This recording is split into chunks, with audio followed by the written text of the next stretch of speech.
Patch 13.13 is one of the biggest balance patches Riot has ever pushed out, so there's a ton of changes that are sure to shake up the meta. In this video, I'm going to take you through all the most important changes, how they will affect the meta, and then give my prediction tier list of the best comps for the next patch. Starting off with system changes, player damage was reduced on stage 4, back to what it was in previous sets, which should ease up the pressure on players if they miss their level 7 rolldowns, which is nice.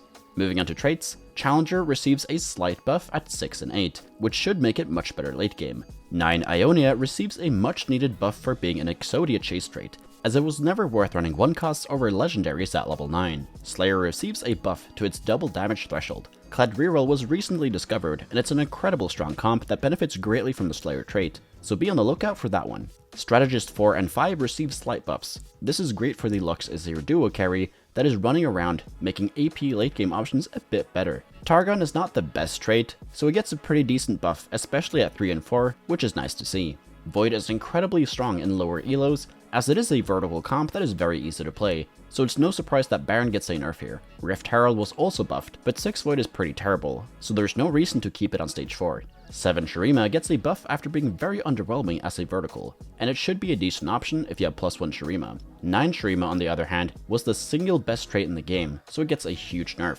T-Hex is getting a huge nerf, as you almost never were supposed to cash him out since he was straight up broken. Every single cash out starting at 9 stacks has also been buffed, so hopefully there's a decision to be made whether you sell your T-Hex for loot or not now. Zon mods received some slight changes, but the notable ones are Robotic Arm getting a big buff, and Virulent Bioware getting a slight nerf. Moving on to 1 costs, Kayle was the worst unit in the game on the last patch, so she gets a decent damage buff, though it shouldn't be too impactful as Demacia is really struggling right now. Orianna was already a good unit, so buffs to her spell come as a bit of a surprise, but it makes her a better item holder in the early game, which is nice. Tristana gets a nerf to her 4-star upgrade, which is great as Tristana reroll has been dominating the meta for the past 2 weeks. Kled reroll has been on the rise lately as a comp that bulldozes through boards on stage 4 and 5 while scaling really well into the late game, so it's good to see a nerf here. This should really hurt his sustain and make him easier to take down before he reaches your backline, which is nice. Taliyah and Teemo receive damage nerfs for the same reason. Multicasters have one of the highest caps in the game, and given the proper setup, they deal way too much damage and are incredibly hard to stop. This should ensure that the comp can't instantly stabilize and win rounds from bad spots once you hit the 3 stars, which is really healthy for the game. Moving on to 3 costs, Echo reroll is another comp with an incredibly high cap, as your Echo often lives on forever with 2-handed justices, so the nerf to his sustain should lower the chances of him going infinite on your backline. This nerf hurts 2-star Echo the most though, as it makes it nearly impossible to win any rounds until you 3-star him, as he won't have enough damage or sustain to take out anything. Sona gets a nerf to her damage for the same reason that Taliyah and Teemo did, but receives a slight buff to the attack speed part of her spell, which is nice. Garen, like other reroll comps, can be incredibly overwhelming and unkillable given the right spot, and you often just win out if you can hit Garen 3-star with 6 Zeke's Heralds and a good combat augment, so the massive nerfs to his attack speed and damage were definitely warranted. Taric has been a terrible unit attached to bad traits, so it's nice to see him get some slight buffs now.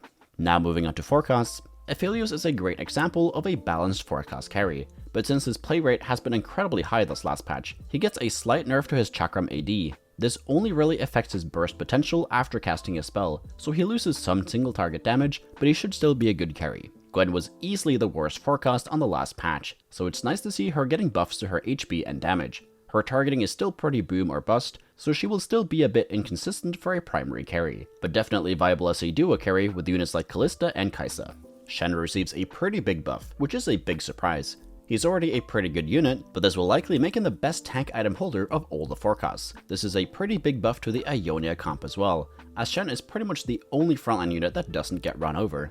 Zeri receives a big nerf to her spell's chain damage, and it no longer resets on kills. This is a great change, as not only has this been the most powerful carry in the late game, her spell is toxic to the point where it often just executes your backline before even killing your tanks, so this should really keep her in check. Moving on to 5 costs, Aatrox gets a slight HP buff, which helps him a little bit, but he is still going to be the worst 5-cost in the game. Bel'Veth gets buffs to her HP and mana. She's already a really good carry at 2-star with the right items, but this should make her more playable at 1-star, and now the premier AD late game carry at 2-star. Bandle City Rise has literally been useless, so it gets a huge buff here, now summoning high cost units from your shop. Piltover Rise gets a buff to its mana and a big buff to its targeting, now casting on the largest clump rather than the current target. Shadow Isle's Rise gets a full rework. Now he revives your strongest unit. This is incredibly powerful, and I expect it to be a great flex unit for melee carries like Kled and Yasuo. Targon Rise no longer stuns when it drops the unit. Instead, it just gives a slight knockup, which is a decent nerf.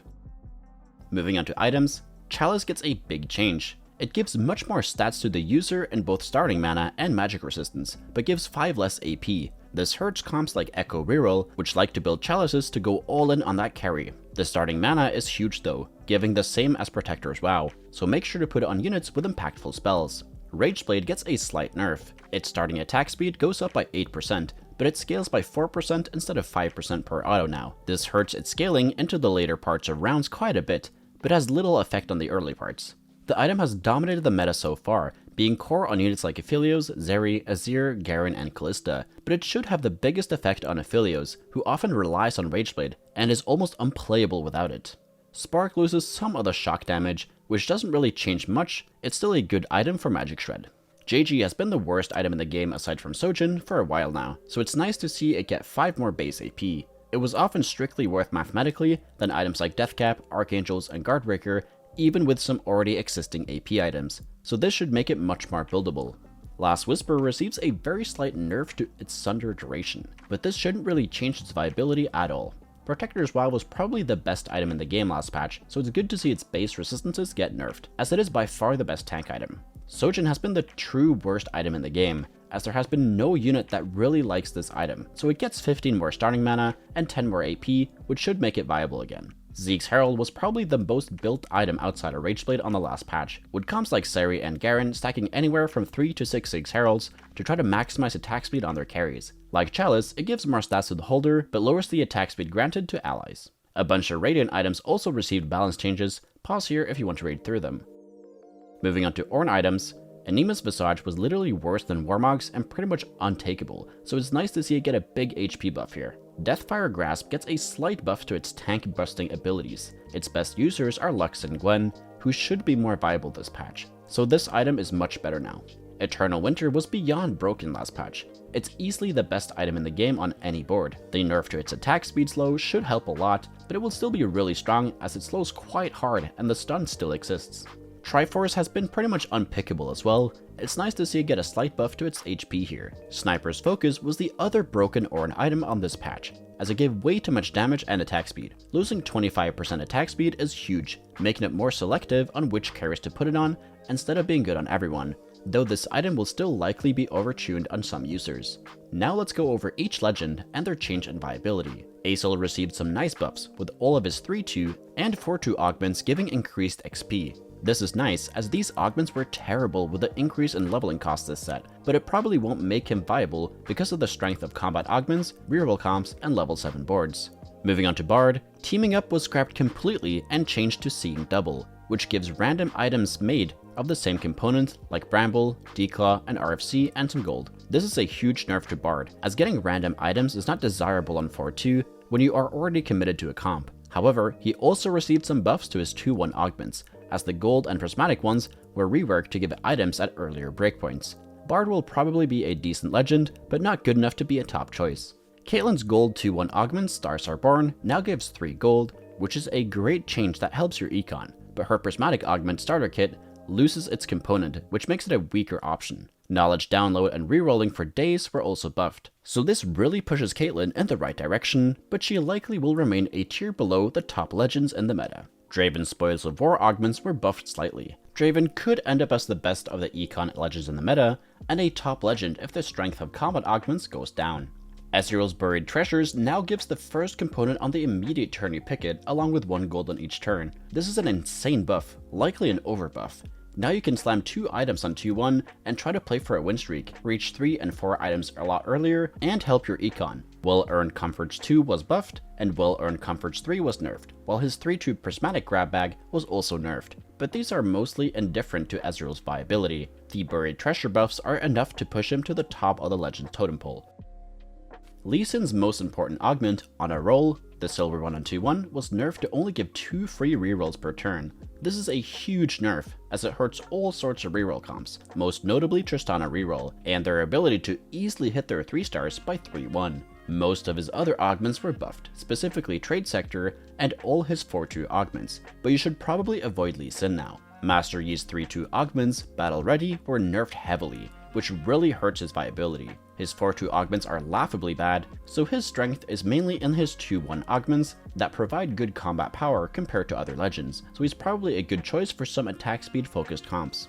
Ornn was the best legend on the last patch, so it's only natural that he gets some nerfs. Latent Forge gives the Ornn item Anvil a turn later, which is quite bad as you often want to roll down on 3-5 and start your win streak there. His silver and gold 3-2 augments also now give less gold, which also hurts, though Living Forge, his prismatic on 2-1, receives a huge buff, now that it gives the item anvils rather than just a random Ornn item. Eternal Winter and Sniper's focus nerfs are the biggest blow to Ornn though, as he was often picked just because high rolling those two could farm you easy top 4s. Ornn will still be a great choice, especially due to the Living Forge buff, but he won't be a lock for the best legend anymore. Pengu didn't really see any changes to any of his augments, so he will continue to remain terrible in this set, so just avoid picking him. All of Tahm Kench's 3-2 and 4-2 augments were buffed, and Hedge Fund was also buffed, so he's much better than before, but not a top choice.